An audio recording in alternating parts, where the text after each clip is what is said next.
man. I supposed to start the intro video within the first minute, within the first second of the countdown. I missed it, so it's gonna look kind of crazy on the playback, but we here anyway. Man, you know, it's like when you do these things, man, you be wanting to be all perfect, and they ain't No, gonna for never be sure. perfect. You feel No, me? for So, sure. For you sure. know, this is a goodie right here. So for all y'all that's gonna be tuning in, that is tuning in right now, y'all already know, as I mentioned at the top of the year when we did one of these before, when we go live throughout the entire year 2024, this is a Kobe year, Mamba mentality. We trying to make sure that we educate and entertain our community. So those that follow the rules can earn a little something while they learn a little something. So what we doing today is we got these super dope West Side hoodies. Now, South Side raised me, West Side made me. For those that want one of these, all you got to do is go to my YouTube. It's my name. My name is my name. I'll never change it. DeonDreRutues, DeAndre Rudis. That's the YouTube page. Make sure you subscribe. Hit the bell so you can get the notifications if you want to keep winning things. But if you just want something today, this nice West Side hoodie, like the video. You feel me? Share the video. Let people know what we're doing because we're doing the right things that we're supposed to do to build the community. Comment something that you learned that you did not know before you tuned into this video. And I'm going to choose a person at random and they're going to get one of these hoodies. I got the large and I got the extra large. I'm wearing the 2X because I'm a big guy and it's cold outside. So that's going to keep me nice and toasty. But I'm trying to see somebody else do the same thing. So follow the rules and you're going to be able to be chosen at random to get some as well. Now, today we got a real special guest, right? Because I keep telling y'all that I went to Howard. I know y'all.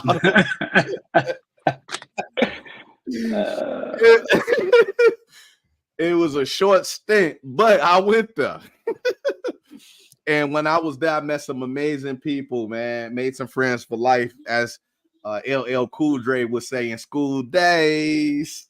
And so this right here is a real goodie, a real treat to be able to connect with one of the brothers that I met at Howard, and he doing some amazing things. And, you know, it just so happens that he's also an advocate for the community and he's doing some really good work as a therapist, you know. And I always tell folks, I think that your therapist is the one that you really connect to when you want to figure out your emotional issues and then connect them to your life experiences and things like that. Then you go see your psychologist when you want to build upon that work. And so I hope today somebody will be able to listen for not only for themselves, but their child, and they'll be able to see their therapist, get some understanding, and then come see their psychologist after. So with that stated, man, I want to go ahead and bring in my brother, Jawan Wills, LCSW-C. What's the word, my boy? What's going on? What's going on? Thanks for having me. Thanks for having me. Yes, sir. Yeah. So I'm sorry. I just wanted to introduce myself as you know, professionally. I'm a licensed certified social worker clinical. I'm licensed in the state of Maryland, and I'm the owner of a private practice, a group practice called Global Health Options. And what we do is we help therapy seekers make the choice to live a rich and meaningful life. And they do that by accepting the inevitable pain of life. And they make value-based choices so that, and anytime they find that their values are conflicting with one another, you know, they have to choose the one that's the best fit for them. And sometimes that's challenging because you might be stuck between two things that's very important to you. You know, you might need, for example, maybe you have to work, right? And then at the same time, you know, you need to show up for your child.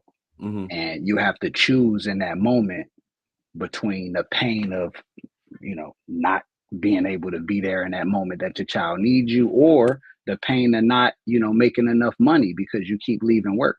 And it's painful either way, but essentially you have to walk in alignment with your values. And that's what we process and go through and explore at Global Health Options. So yeah, I just wanted to give a little bit of background of exactly what I do before we get into ADHD specific.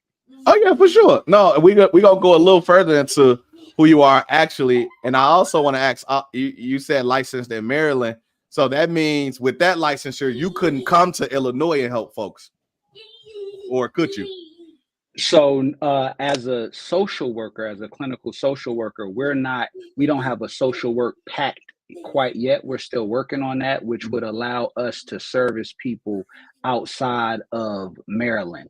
Some states have an agreement. So, like North Carolina, let's say I go get licensed in North Carolina and I'm licensed in Maryland. Well, I can see clients virtually in North Carolina while I'm in Maryland, but Illinois might not have that agreement with Maryland.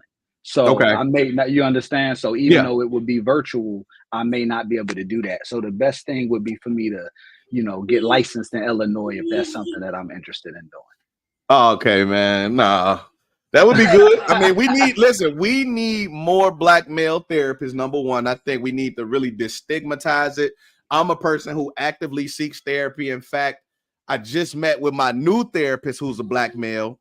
Mm-hmm. Prior to that, I had a black female, and I've had over my history of going to different therapists, they've been generally female and none people of color until more recently.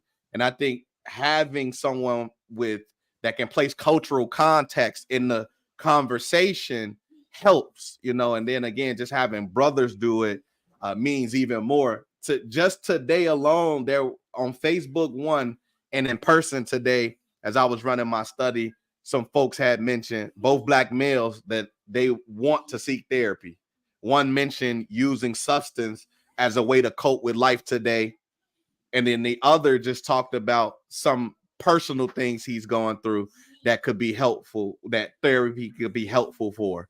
And so to both of those brothers, I had given the address to the place that I currently use, which is called Welcome to Fatherhood, the address being the web address, or whether it was the Facebook group or the Zoom link, so that they can tune in, have some brothers around them that they can unpack with, while also having options to go seek therapy. So yeah, man, I say all that to say, if you can get licensed in Illinois, I'm sure there are tons of folks who needs the support that would welcome you with open arms. You know what I mean? So I appreciate that. Necessary.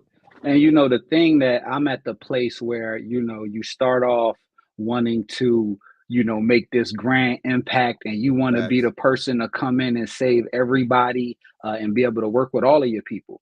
You know what I mean? And help everybody, travel their journey to wellness with you as a supporter. But you come to realize that understanding what real therapeutic interventions look like, when you understand evidence-based practice, you can help prepare an army of therapists, and you don't have to do everything yourself. So I think it's so important for us to really take our positions very serious, dive into the education and the information, and help prepare the next generation of great therapists, so that we don't feel like it's such a small nugget of us in the population, but that we can have confidence that all of the therapists and professionals are capable of providing quality service.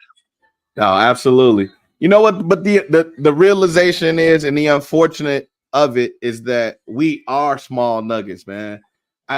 It's interesting because just recently I had the conversation about I'll be a black PhD soon, and because I'm constantly moving in circles where there's master level folks and doctorate level folks, to me it feels like there's a lot of us, but only 2% of the population get PhDs, and that means an even smaller number of those are black. Same thing with masters, and so if we're talking about therapists and things like that number is so minute, and the help is so great, that the need, I'm sorry, is so great that it's almost like, that's that situation where you're putting a Band-Aid on a burst pipe. We got a long way to go. Yeah. In other words, but again, one more of us makes the journey that much more easier. You know what I mean? And again, we are essentially the role models for those to come and those next to us, so that, you know, if they feel so inspired to become, you know, whether it's a PhD or a social worker, a licensed clinical social worker, a therapist at that, then, you know, they have no further than look than the two of us and be like, man, I them brothers could do it, so I know I could do it too. You know what I mean? For sure. So hopefully that really helps us get to a space where we can start to fill the gaps at a greater level. So to that end, as I bring folks in that are experts, because you are the expert tonight, I like to start off, and this is where you could really provide background and history and talk about education and anything else you want to talk about. But the number one question that I have to ask before we get into what we're going to get into is, what makes you an expert?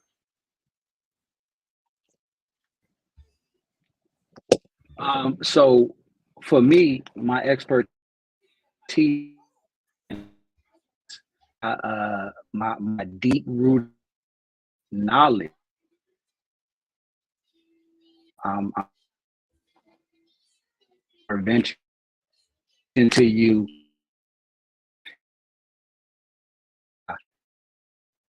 And my practice from a lot of training. Like, you know, there was a point in time, I believe you look frozen. You're throwing me off a little bit. Are you frozen? Can you hear me? Okay, there we go. There we go. You can hear me? Yeah, we good. Can you hear me? Yeah. We good. We good. Okay. Yeah.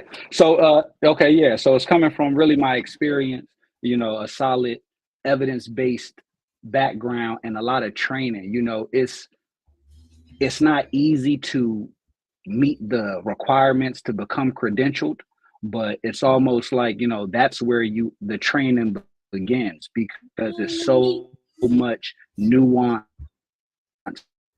work, and there's so many cultural norms and that you need to be aware of when you're dealing with diverse populations. So it requires a lot of training, a lot of hours invested, and a lot of experience.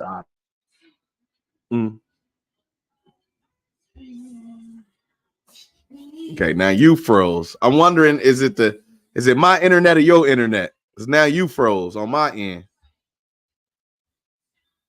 Let's see. Okay, hold on. Let me see something.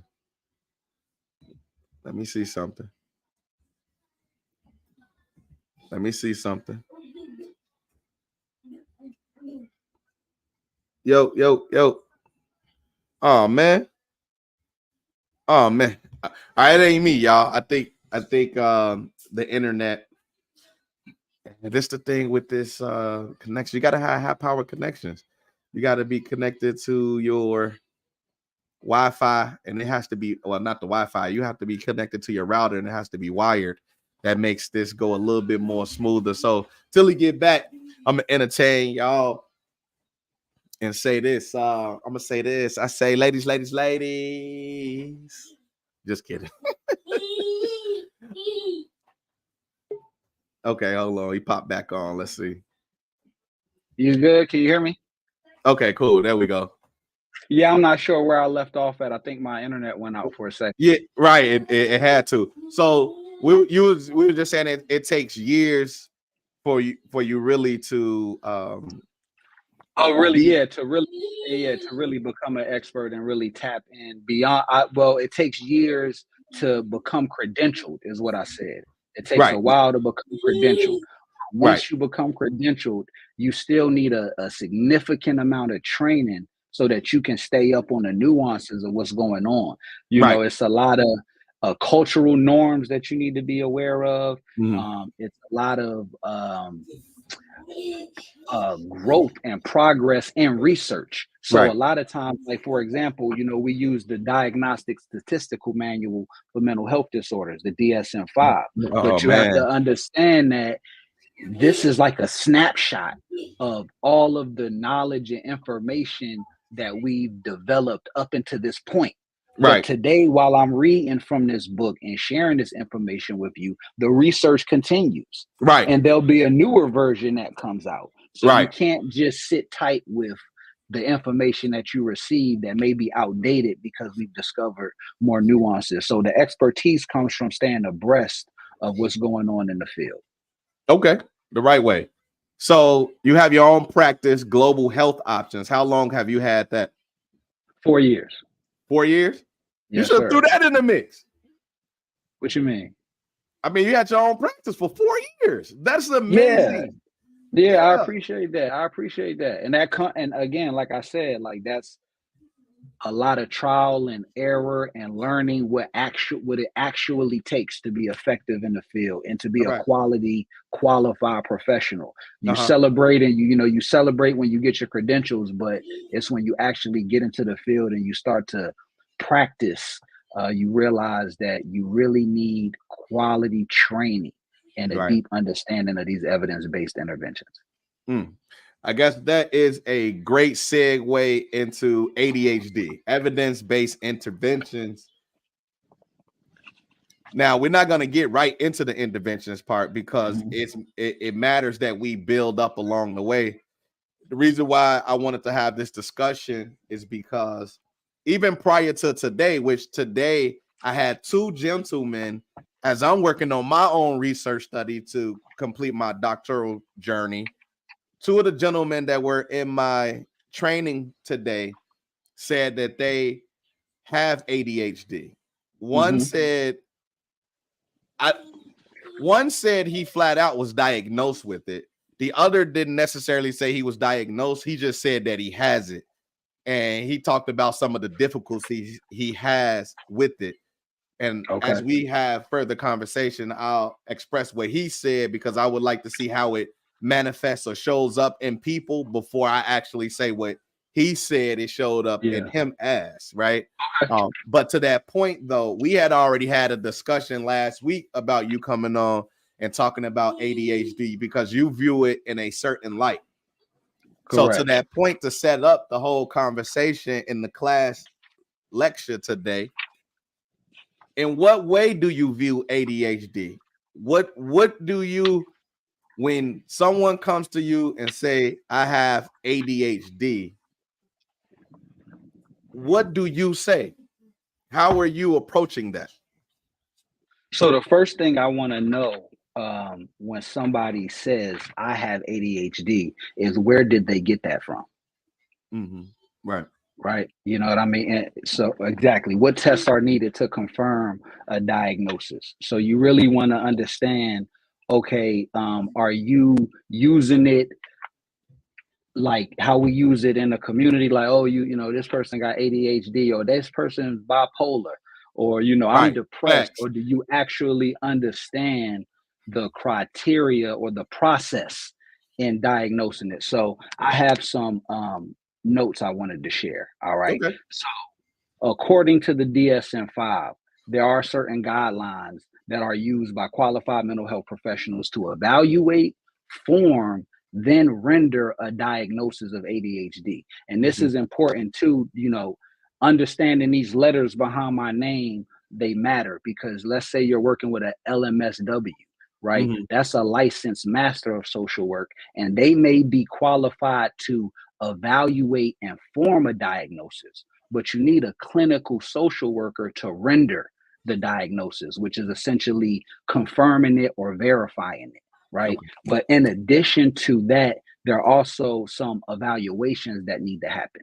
There's some psychological testing that you can take as well. But the primary criteria, I want to read it for you specifically. All right. So, and this is according to the DSM-5 TR, the text revision. So this is the newest form. So in the general sense, all right, so there's a minimal number of symptoms that you have to read. There's about nine symptoms listed on the list of criteria in order for an adult to qualify for ADHD simply based on the checklist, so to speak. They would need to have 5 of the 9 symptoms. A child would need to have 6 of the 9 symptoms. All right. And then we also assess how severe your symptoms are. So are they lasting at least 6 months? And then how long have your symptoms been present? So this is a big one. Yeah. So before you get into it, because I know, give me a second. I know you said that you wanted to express those. So let me do this. Mm-hmm.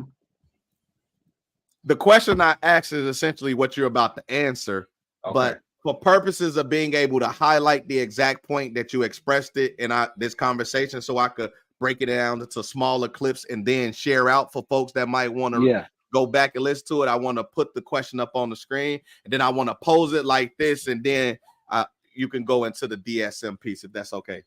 Sure. All right. Sure. So the question is, how does ADHD show up in children and adults? Okay. Perfect. So before I read directly from the criteria, I want to go to this section of the DSM-5 that talks about functional consequences of attention deficit hyperactivity disorder. So this is another thing when we talk about diagnosis. It's easy to just look at the checklist and say, oh, I got these 5, or I think I had those 5. But to really look at the information and understand the functional consequences. And that's essentially what you're saying. How does it show up? Right? So in young adults with ADHD, there's a history of poor job stability. All right. Adults with ADHD show poorer occupational performance, attainment, attendance, and a higher probability of unemployment, as well as elevated interpersonal conflict.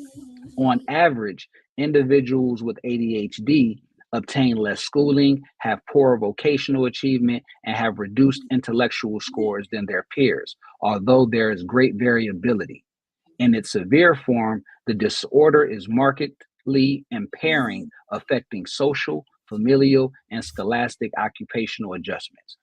Family relationships may be characterized by discord and negative interactions. Individuals with ADHD have lower self-esteem, relatives to peers without ADHD. And peer relationships are often disrupted by peer rejection, neglect, or teasing of the individual with ADHD. So those are common ways in which the ADHD manifests in adults, right? Those are the things that you see. In children with ADHD are significantly more likely than their peers without ADHD to develop conduct disorder in adolescence and antisocial personality disorder in adulthood, consequently increasing the likelihood for substance use disorders and incarceration. All right. So, but that's more of the functional consequences. But the way it shows up is based on what type of ADHD are we talking about? So there's different ways that we qualify and specify, right? It's either inattention, or we're dealing with hyperactivity and impulsivity, or we're dealing with a combination of both of them.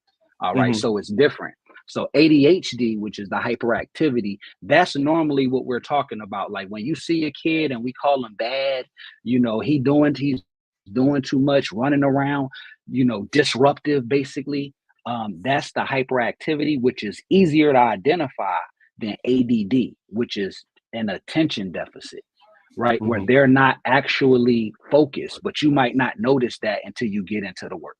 Okay. So let me read these six or more of the following symptoms have persisted for at least 6 months to a degree that is inconsistent with developmental level and that negatively impacts directly on social and academic activities. All right, so 1, often fails to give close attention to details or makes careless mistakes in schoolwork, at work, or during other activities, i.e., overlooks or misses details to making work inaccurate. All right, so 2, often has difficulty sustaining attention in tasks or play activities. All right, has difficulty remaining focused during lectures, conversations, or lengthy readings. All right, 3, often does not seem to listen when spoken to directly. Mind seems elsewhere, even in the absence of any obvious distractions. 4, often does not follow through on instructions and fails to finish schoolwork, chores, or duties in the workplace, i.e., starts tasks but quickly loses focus and is easily sidetracked. 5, often has difficulty organizing tasks and activities, i.e., difficulty managing sequential tasks, difficulty keeping materials and belongings in order, being messy, being disorganized, has poor time management, and fails to meet deadlines. Mm. Often avoids, dislikes, or is reluctant to engage in tasks that require sustained mental effort. Again, schoolwork or homework. For for older adolescents and adults, preparing reports, completing forms, and reviewing lengthy papers. All Mm. right. 9, often loses things necessary for tasks or activities, i.e., school materials, pencils, books, tools, wallets, keys, paperwork, eyeglasses, mobile phones, etc., etc. So Mm-hmm. those are symptoms of inattention, right? That's still ADHD, but you're not actually hyperactive. You don't have to be hyperactive to have those symptoms, right? So Mm-hmm. now let's move over here. I'm sorry, two more. Is often easily distracted by extraneous stimuli and is often forgetful in daily activities. All right, that's kind of what we already said. So now Mm-hmm. the second piece is hyperactivity and impulsivity. All right. So, and you need 6 or more of these symptoms as well. All right. So 1, often fidgets with or taps hands or feet or squirms in seat. All right. 2, often leaves seat in situations when remaining seated is expected, leaves his or her place in the classroom, in the office or other workplace, or in other situations that require remaining in place. All right. Number 3, often runs about or climbs in situations where it's inappropriate, often unable to play or engage in leisure activities quietly, is often on the go, acting as if driven by a motor. This is, Mm-hmm. being unable to be or uncomfortable being still for extended periods of time, as in restaurants, meetings may be experienced by others as being restless or difficult to keep up with. All right. Often talks excessively. That's another hyperactivity or impulsive symptom. Often blurts out an answer before a question has been completed, completes people's sentences, cannot wait for turn in conversation. This is a pivotal one. This is very important to pay attention to that. All right. Often has difficulty waiting his or her turn. And lastly, often interprets or intrudes on, I'm sorry, often interrupts or intrudes on others, butting into conversations, games, or activities, may start using other people's things without asking or receiving permission. All right. So those are the symptoms. So you don't need all of them, but you just need to have some of them. Right. So Six. you said 6 out of 9 on for both.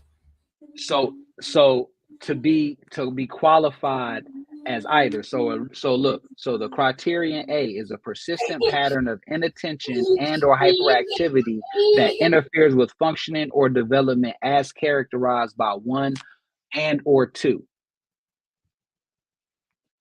I don't know if I'm still on. Okay. All right. So so that's the combination. All right. So this is the thing. This is the misconception when it comes to um, ADHD. I'm sorry. I thought you left. No, no, no, no. You was You're good. You're gone good. for You're a good. second. No, I just Over the show for you. yeah, yeah. No, keep definitely. If I had to exit stage left, keep it going. But No, I, for I, I sure. so from what you were saying is that one of the things. First of all, there have been different comments that have popped up. So Right. um, I don't want to not address some of these things that have come up, but I also want to make sure that we do keep it flowing. So one of the things that I have to do is make sure that I let people know once again that this thing that we doing, this Professor and Friends, is about educating the community while also entertaining them in some way, shape, or form, while also getting them paid in some way, shape, or form. So sometimes I might give away some money, sometimes I might give away some items. So one of the things that I want to bring this attention to is 290 Toughs and Stuff supported the show tonight with this, and I supported them in return by purchasing a few of these hoodies. I got a XL and I got a L for, and whomever subscribes to the content, likes the content, comments something that they learn that they didn't know before they got here, and they share it. they get children at random to get one of these dope West Side hoodies. You know what I mean? We supporting Black business, and we also making sure that people are educated in 2024. So with that, you were saying that, you know, so it shows up in multiple ways. A lot of ways it sounds like impulsivity, lack of focus. Obviously, it's called attention deficit disorder. You know, bouncing out the wall, and it sounds like it really in both ways does that for both adults and children. You know what I mean? Yeah. It's like it doesn't seem like there's too much of a difference. Like the same things that you were doing as an adult, you will end up doing the same thing you were doing as a child, you will end up doing as an adult. Okay. All right. Perfect. So that's a perfect segue for me to kind of be able to talk a little bit more naturally. I didn't have the criteria memorized, so I wanted to be specific and read from the book for you, so you have an understanding of that. But I feel more comfortable talking to these points naturally. So when we think about attention deficit hyperactivity disorder, one of the big misconceptions is that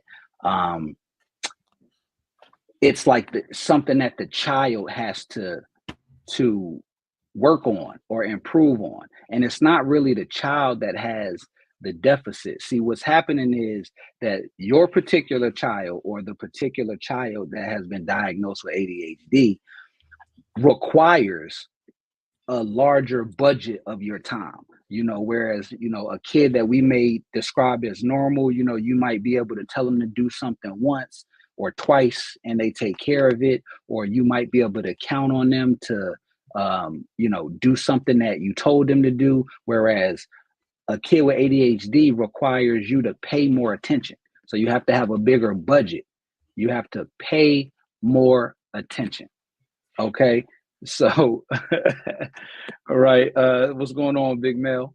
So, yeah. So it requires you to pay. It requires you to pay more attention. All right. So what does that look like? What does that look like, paying more attention to your kid? Well, one, nobody knows your child better than you.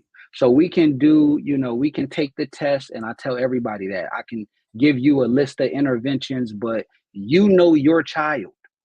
So there is no, I want to just be clear, there's no cookie cutter solution to solving the challenge of raising an individual with ADHD. The goal, your goal from ages 5 to ages 18 is to learn and prepare your child to deal with the symptoms of ADHD so that they can function as successfully as possible.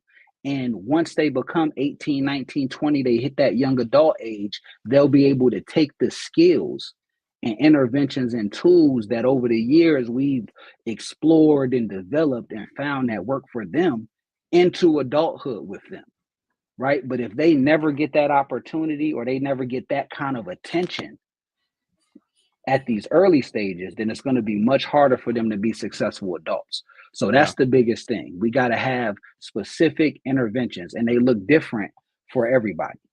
Go ahead. You had something that? Yeah, you know what? I wanted to say, so most people look at ADHD as if it's, you said, a behavioral issue, and in some respects, it's not. It's just the fact that as a behavior, the parent, when we're talking about a child, has to put more focus, a greater level of attention on that child than you would if you had a I want to say the word neural. I want to say the word neural normal, because would you consider ADHD or a person being neurodivergent or neurotypical? I should say. So look. It's like when you are dealing with the symptoms of ADHD, right? Like there is. All right, let me take a step back. So first of all, this ADHD label, right? Like, let's not over invest in it. All right. The DSM-5 is a classification system. And the purpose of this is so that if I'm working with you and you fly to New Zealand and I say ADHD, we all can agree that that means something. It's a specific Mm-hmm. set of symptoms for us to look out for, right? Mm-hmm. It's nothing, but there is a behavior issue. What I'm saying is you're not a bad Okay. kid. Okay. You understand? Okay. It's not a everything, all behavior that's challenging isn't a violation or it isn't a negative thing. It's something that has to be worked on. Okay. Like I see that. what you're So saying. you understand what I'm saying? So Right. it's not like to treat it like this disability Okay. is you know understand, like that's a Okay. little bit, I think that puts a little bit more pressure on the Mm-hmm. child and on the parents. And the Mm-hmm. reality is, like, we have to figure out the things that work specifically for your child. And there are Mm-hmm. some evidence-based things that works generally speaking, but a lot of it boils down to discipline, Yeah. right? It's So we let me do this because it sounds like we're about to move into the arena of questioning that I had that really focuses on both an adult and a child. And so I'm gonna just go ahead and tee it up so that you can continue on where you sound Yeah. like you was heading down anyway. So Okay. what therapeutic approaches or interventions would you say are effective for managing ADHD symptoms in adults and children? Okay, so good question. So therapeutic approaches. Um, we got to be clear that and I don't want to railroad over the point that I was making. I know I'm a bit long-winded, but I want to nail this, right? Like it's not somebody else that's going to have the biggest impact on your ADHD child. So a lot of times we send kids to therapy so somebody else can kind of fix them, or and make adjustments for them and help them focus more and be better, but that's not how it works. So in therapy, behavior management is one of the interventions where we work with the family and we figure out, weekly, day in and day out, what are some of the challenges and behaviors that you're seeing, what's challenging for you, and Mm-hmm. then what have you tried already, because a lot of times it might not be nothing. Now, some people might try discipline. Some people might say, well, he's struggling in math, so we gave him a tutor. You know what I mean? Some people there's different things, but there might be something as simple as making a list, putting things up where they can see them, setting an alarm, Mm-hmm. um, giving them positive reinforcement. A lot of Mm-hmm. times kids need space to make the choices for themselves. All right, Mm-hmm. so let me give you a big picture. So imagine running a business and you're the executive, you're the CEO. All Mm-hmm. right. You get a ton of tasks coming to you all day that you got to complete and take care of. All right. You not being able to do that, your business will fail. Mm-hmm. You're not being able to function as an executive, as the Mm-hmm. CEO.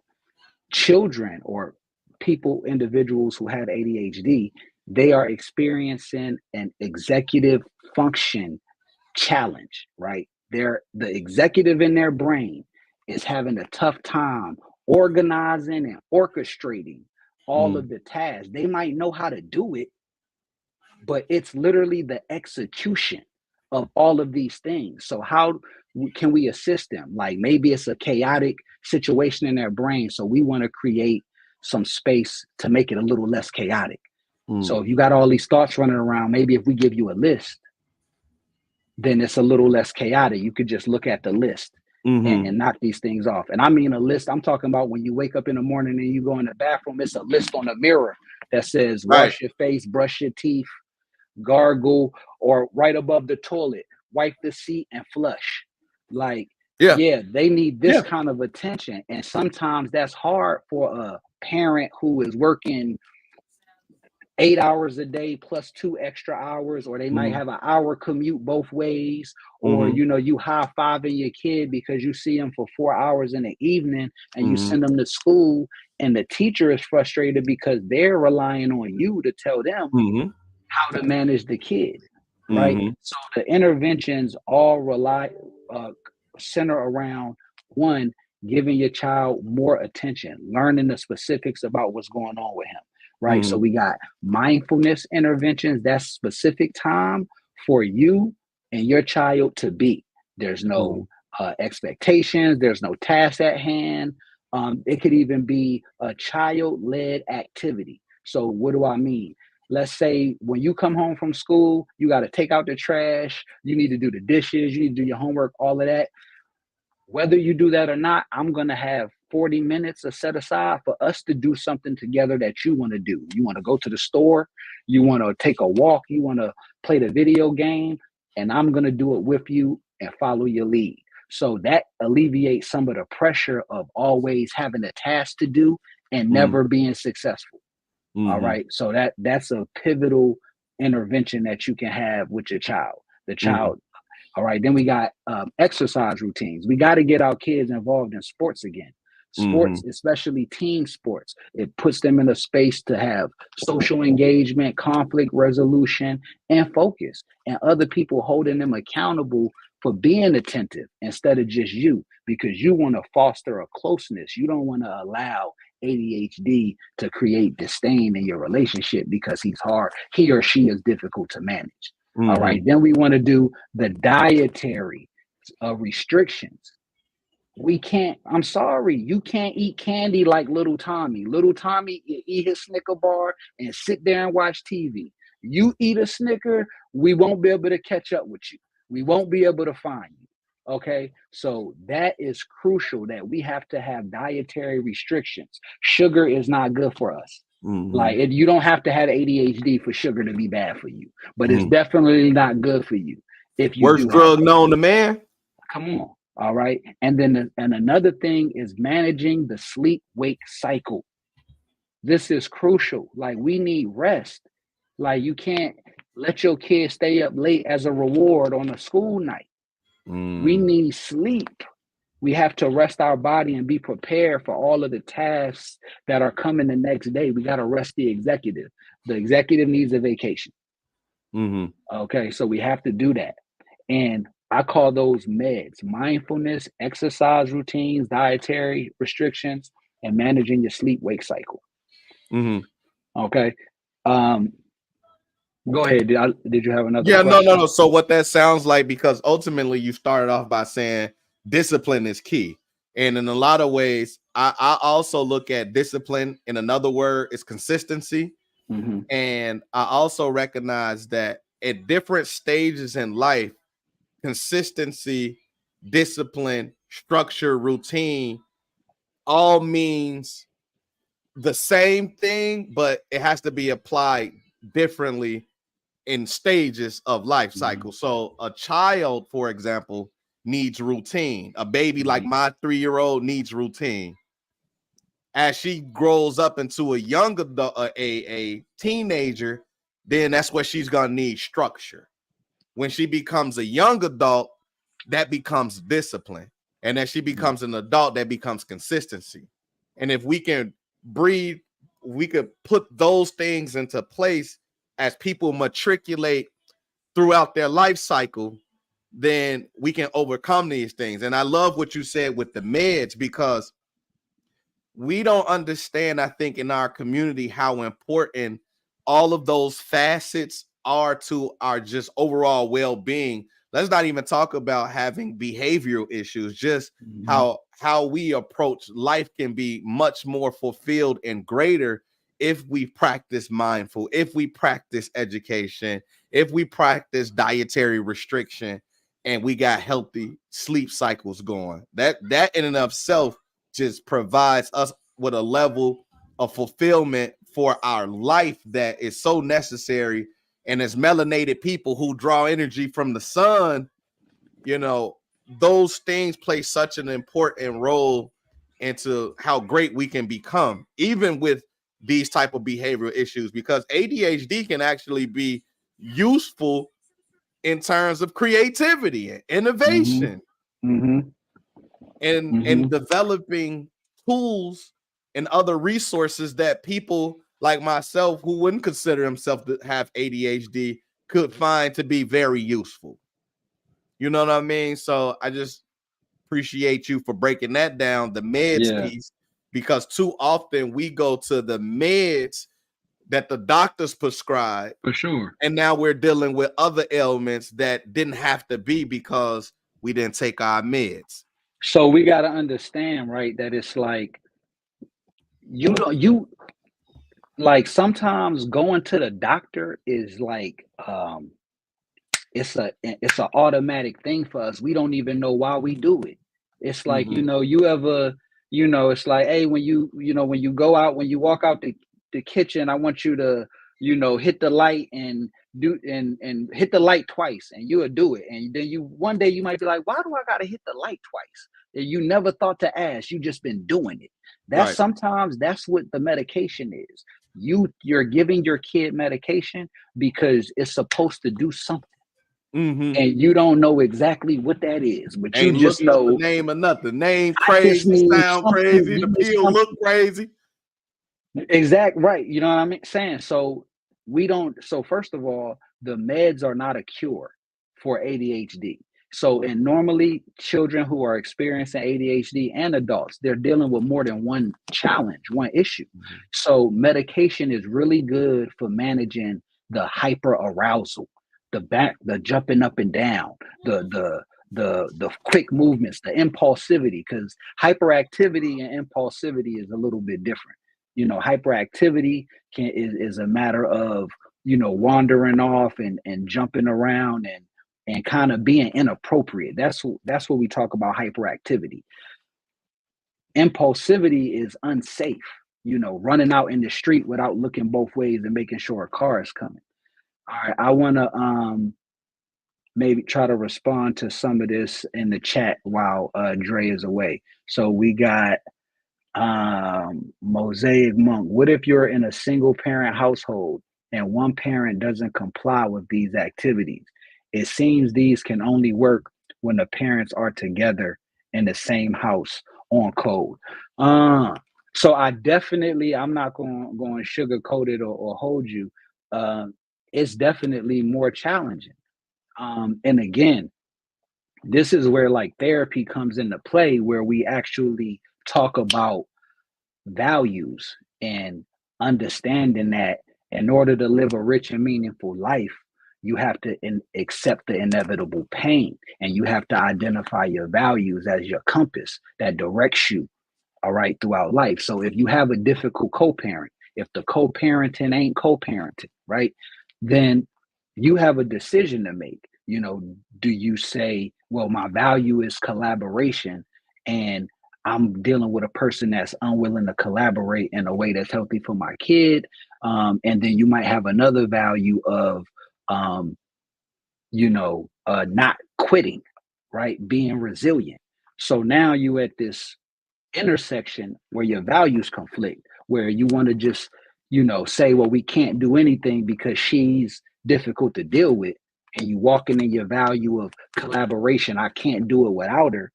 Or you walk in your value of resilience and say, hey, at the end of the day, I'm going to put my best foot forward. And when I have the ability to show up and demonstrate or uphold these things, I'll do it. And it's a marathon and it's not a sprint, but that is one reason why we go to therapy, where we really have an opportunity to process our thoughts and our feelings and look at who we are, what our values are, commit to certain actions, accept the reality that we live in, and manage the cognitive diffusion that goes on in our minds when we deal with conflict and tough situations like this. Because I understand what you're saying, Mosaic.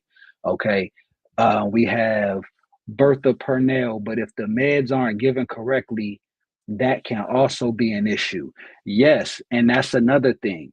Meds aren't, so almost like the same amount of time that it's probably going to take you to start going to the gym or taking your kid to basketball and him getting good at it, the same amount of time, those months that it takes for you to get good at something, is the same amount of time it takes some psychiatrists or nurse practitioners to figure out the exact balance the exact chemistry of the medication, the brand, and your baby, right? Or you as the adult, right? Everybody's different. So that 0.5 milligrams of this particular brand might work for Tom, but then, Jim needs 2 times more. So it's very, very, very, very, very important to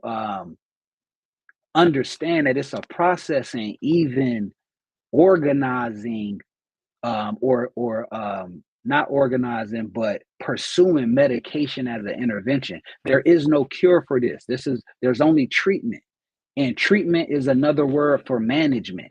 So we're looking at identifying the symptoms, right, through our classification system that's constantly being updated and renewed and reviewed and revised, right? So we want to classify it. Now we know the symptoms, and now we want to work to alleviate the symptoms or learn how to cope with them. If we can't turn them down, we want to be able to deal with them. And that's essentially what we're doing. So some of these things, though, do work, even as far as the co-parenting thing goes. So one of the things, the big things, is agreeing on medication, whether or not you want to try medication, or what's going on in the schoolhouse. Are you able to, some kids aren't hyperactive at all. They still have ADD, but they don't have that hyperactive or that impulsivity. They cool as a fan. It's just that, you ask them to write about the story they just read, and they start writing about what happened yesterday. They inattentive. Or you ask them a question, and you tell them, take out the trash. And on the way to take out the trash, they get in the kitchen and forgot what they was going to do. They make a sandwich and go eat it and go back upstairs. And now you yelling at them, so it is so many different avenues. So you need to know, and I digress, but the medication is going to help you manage the arousal, but it's not going to help your kid make friends. It's not going to help them excel socially. It's not going to help them do their homework. The medication is not going to help them learn how to read if they don't know how to read well. It's not going to help them with their punctuation if they don't put periods or question marks or commas on the paper. It's not going to help them be a better listener and be respectful in the house if that's one of the challenges that you have. So understand what you're implementing the medication for. And if you understand that, hey, a low dose of this might help him, because I do have some clients who have went through the process, and they have a system to say, hey, well, when my kid goes to school, they take the medication in the morning, and then it kind of keeps them calm throughout the day. And by the time 3:30 hits, the medication is gone and they back to running around again, but at least they were calm during the day, and then some people don't like that. Like, I don't want to give them that medication. Or you might have that down, but now the kids spit the medicine out every morning. So it's so many different challenges that only your child. And it's so important that the more that that the best remedy is quality time, attention, research, and trying new interventions, and keeping track of what you have tried in the past and what works for you. Okay. What else we got up in here? Children with ADHD really have a hard time, I believe, in school because they don't have staff or untrained staff. So kids are sent home. Sometimes schools only have one, and sometimes no social worker in the school daily. And it's like, that's such that's a great point. And that kind of speaks back to that kind of speaks. Hey, what's going on, Drake? Had to deal with a breakdown. Your kids be kids, and when it's time. Yeah. Oh, I love my little one so much. Yeah. So I was responding to Bertha Purnell's question, and then I was listening the whole time. Okay. All right. Cool. I was listening. I'm in tune with everything. Okay. That was going on. We did have the most recent comments was the teens, Miss Muhammad. And she also said she appreciate this. So we appreciate you for listening. To that end, for those that are following right now, like I said, we doing this thing the whole 2024.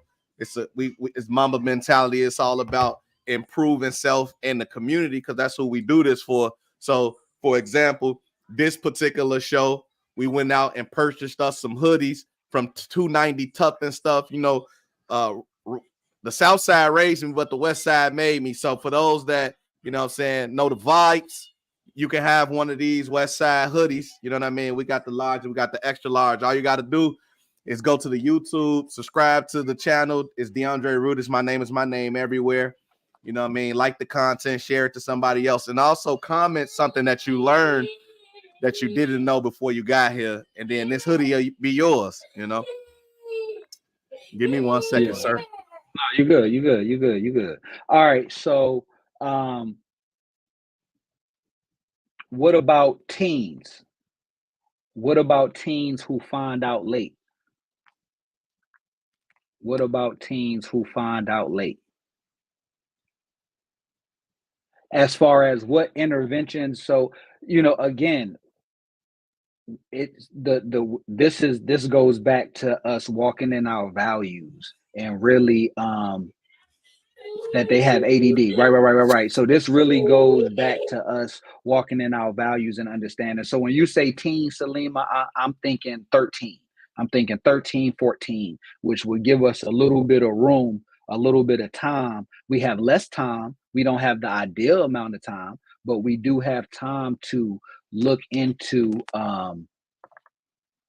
learning. 17, right? So again, 17, much later. So again, we're preparing a 17-year-old person with ADHD who, I'm sorry, not with ADHD, but who have symptoms of ADHD for success as an independent of support, or as limited support as possible, right? So ADD, we're talking specifically impulsivity. I'm sorry, we're talking inattention. We're not talking about hyperactivity. We're talking about inattention. And inattention, again, we can do medication, right? Which will help with like Adderall. Some Adderall may be used to help people focus. But then we also have mindfulness practices where you literally focus and practice on being present in the moment. And it's a number of different mindfulness practices, from meditation. It's a such thing as tapping. There's a such thing as managing your breathing, which the goal of all of these activities is for you to intentionally focus your attention on something and extend the time. It's like, all right, you got ADD, we need you to get you a gym membership for attention. And when you go in there the first day, you're not going to be able to lift the gym up. You might be able to do just a little bit. But if you come each day, you keep working on that, increasing your focus, then over time, that is going to benefit you.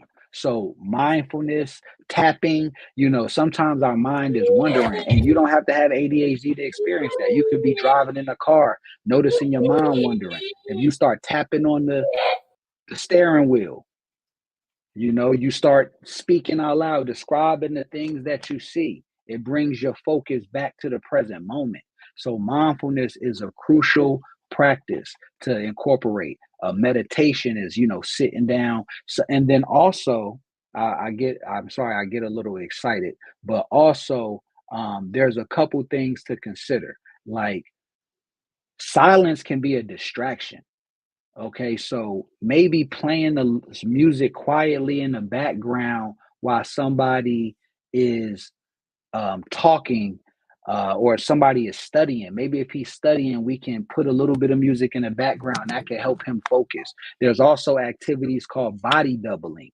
And that's something that a lot of people with ADHD and older adults and like you said, teenage years use, where I might have this assignment to do, but I'm a hyperactive, impulsive person. I know I got the assignment to do. I know I'm good at it. I know I can get it done, but I can't make myself commit to sitting at a moment to do it. Well, body doubling is when you plan a time to come and have a progress party. So, for example, Professor Rudis might say, "Hey, let's meet at 7 at Starbucks, and let's spend an hour hammering out our thesis statement for whatever we got to do." That's a form of body doubling. Or saying, "Hey, let's fill out some job applications because you're 17 and we need you to make some money. So let's get you and your brother, or you and your good friend, let's schedule a time and I can help both of y'all fill out these job applications." And now it's an event, it's an activity, they get some support.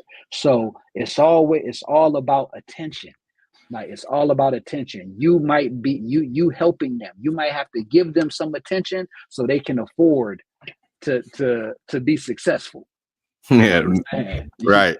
So what Mosaic was saying, and I feel like he touched on this in an earlier question. I was trying to highlight it and go back to it, but I think this ties into it as well. He was saying, do you think apps such as TikTok and other pieces of short form content may have been created specifically with folks with ADHD or ADD in mind?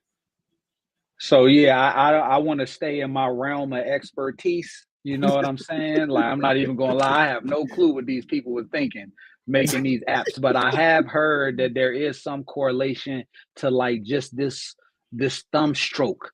Like it's something about being Mm, able to swipe and see and move it. Something about that is definitely attractive, but I do think that this is just a different day and time. This is my personal opinion, not my professional, but I mm, think that personally, I think we just in a different day and time where attention is cheap.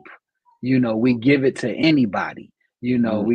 So and anybody can access us. There was a point in time where if you wanted to hear the news, you would have to read the paper. You could live a happy life because you never knew what was going on in another country because you can't read. Like, but now you don't have to be able to read. You can just have a phone and they can put this information in front of you. So I think that having all of these stimulants definitely impact us negatively. And with that being said, that's a good point that you brought up because sometimes ADD is unnoticed because kids have screen time. I mean, they can Mm. use their electronics all day. They can talk on the phone and play the video game. You playing a video game, talking to somebody, using your tablet, and texting on your cell phone all at the same All at the time. same Like, time. yeah, so now this test is boring. It's not enough whistle. Is I'm not getting enough dopamine. I'm not getting enough rewards from this black and white piece of paper. So You see what I'm something that saying? I learned this semester from my students is something called gamification, where Mm-hmm. now you have two forms of activity going at once. And a lot of the students are finding that they learn better. It's something side scrolling. Imagine you talking and me side, I'm just doing all type of moving, or I'm doing playing a video is popping and it's just, and they're finding that they have better attention and focus when something like that is going on. I couldn't believe it. I'm like, nah, that's not And what we're doing these days. And and and, that's and what we're doing these days, called gamification. yeah, and that goes back to what I said, I think right before you popped in, Mm. is that silence sometimes can be a distraction. So it's when you are able to fill the environment with music, sounds, textures, Hmm. things of that nature, that you can bring your attention back to Yeah, present moment awareness. yeah, And that's really what you're talking about. It's like maybe your kid needs to like maybe if you need him to do his homework, he got to be able to like have YouTube playing, and yeah, his friend streams, he ain't gonna play the game, but he can have his friend streaming the game on, and he could be over here, working on his paper. So yeah. that's why I'm saying nobody knows your child more than you. So you Right. have to understand that everything is a suggestion, is a recommendation. Now, some things are evidence based, which means that out of all the people we administered this intervention to, 74% saw some success. Hmm. That's for some parents like 74%, like that ain't enough. Like, you know what I'm saying? I'm not about to do all of that and might make a difference. Kids sometimes act out if they don't have enough stimulation. Exactly. And it depends on, it depends on you and your understanding of your child, right? That's the first start. You want to be able to advocate for them, Hmm. because my kid, and then when we talk about what's normal, that's where the school and issues come in, because we might grow up in a family where we loud. Like in our family, we're loud. Like we yell up the steps and be like, turn the TV down and everybody yelling. We come out the door, we yell, we loud. It's cultural. But then you go to school and I'm being loud, but I'm not you saying I'm being disruptive, but I still have to learn that that's inappropriate. And just because my actions are inappropriate, that doesn't mean that I'm disordered. Sometimes I'm just being a child that may or may not have been trained in that way. So that's why we got to advocate. So when somebody call and be like, yeah, your son, you know, uh, was running up and was jumping over the desk at school today and ran out the classroom for no reason. Well, that that's your son, like, or that's your daughter, or Mhm. you able to say, well, I know that my son can be a challenge at times, but that's not one of his behaviors. Like, so what else might have been going on in the environment that might have led to that? But Right. if you're not tapped in with your kid like that, if it's all about you wanting them to just be good so that you don't get phone calls, then you're not doing a good job as an advocate. And we want to improve our ability to advocate for our loved ones by truly understanding what they're going through and being prepared to teach others how to help them. All No, right. the right way. We did have a question to that, so I appreciate you bringing up how parents can be advocates for their children at school, but also having to recognize the habits that they exhibit at home so that when those things come up and come to them from the teachers, then they're able to really be more of an aid to the teacher. Because I do think in teaching today there's a lot of difficulty for them because they don't understand the students that are coming their way all the time. And if parents know and really pay attention to their child and can understand Mm-hmm. what the symptoms are showing up as, then Mm-hmm. that really helps both of them, the parent and the teacher. And and I also wanted to say Salima had put up the fact that her son goes to sleep to ocean music. I go to sleep to rain and thunder sounds. Yeah. You know what I mean?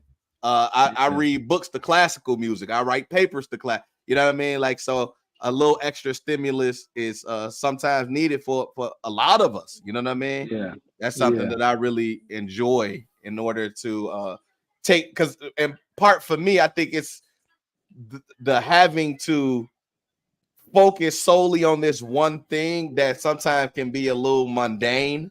It's like Mm-hmm. writing a paper. These large papers can get to the point where it's just like, I don't really feel like doing this. So, having some music on in the background can, help me to do it while also shifting my mind away at times, because I might pop into the song and sing along with it, then get back to the paper. You know what I mean? So Yeah. that's kind of how it works out for me. No, for Um, sure. I'm assuming that maybe was her tagging somebody to come check out the content. I appreciate that. Yeah. Well, brother, And listen.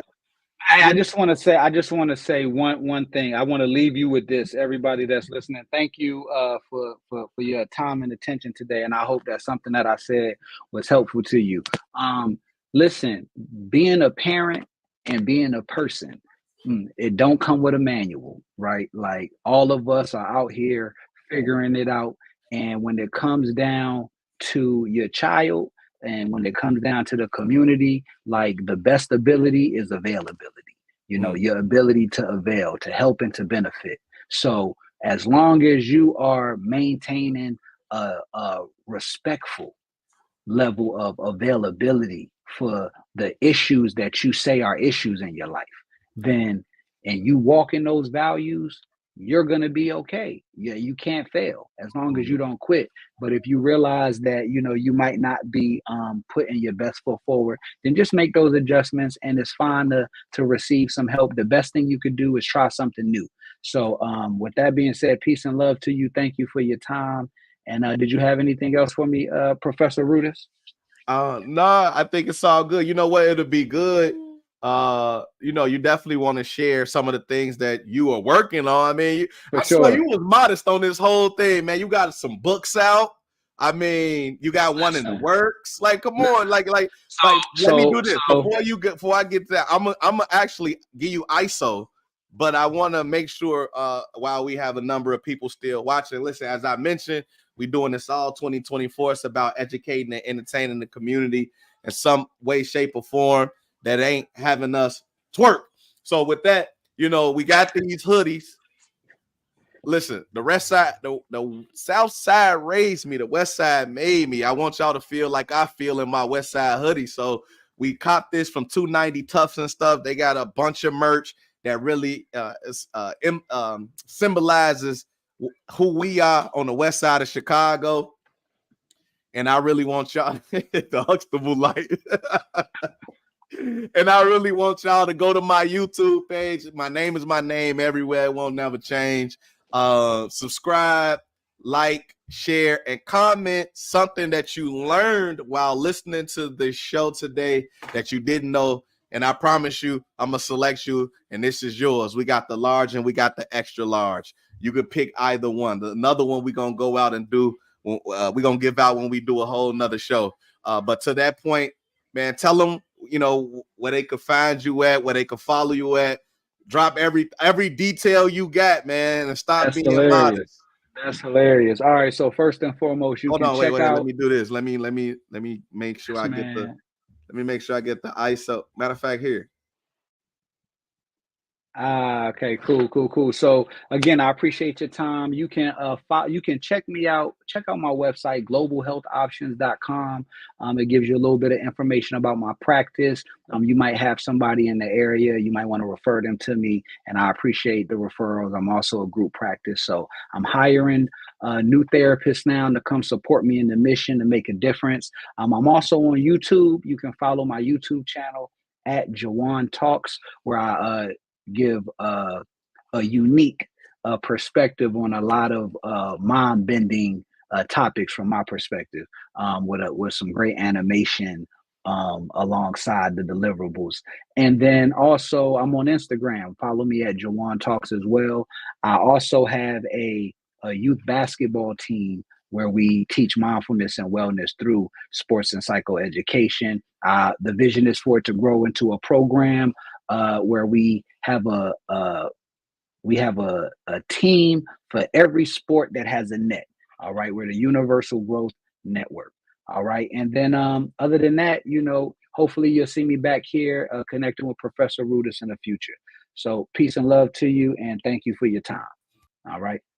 All right, bet. You still didn't mention the book though. You got something on Amazon, right? I'm sorry. So I got licensed. Listen. This is why I love the ADHD piece. You understand? Like, I need support and I need people to help keep me on task. And I would be nothing without my support system and the people who really have had my back and paid attention to me, enough attention to make me pay twice as much attention to myself, like you just saw Professor Rudis do. So on Amazon, you can look at License to Snap, Leveraging Anger as a Powerful Tool. It's a quick guide from my series called Urgent Interventions that can help you navigate some of the challenges of anger and really gives a unique way of looking at anger so that you can recognize it as a powerful tool and not a disability. And then I'm working on the second edition or installment of Urgent Interventions, Attention Detention, which is centered around the information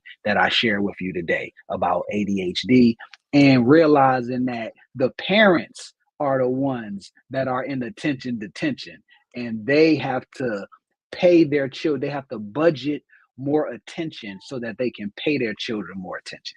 And once we do that, we're going to make some positive impacts. So that's all I got for you today. I'm continuing to work, and hopefully, you'll hear more from me in the future. Yes, appreciate you. Thank you for all the good work, brother. Thank you for stopping through today and being my guest lecturer. You know what I mean? It always makes the professor job that much easier when somebody of substance that's a subject matter expert come and teach the class. So I definitely appreciate you. And with that, we out. Class dismissed.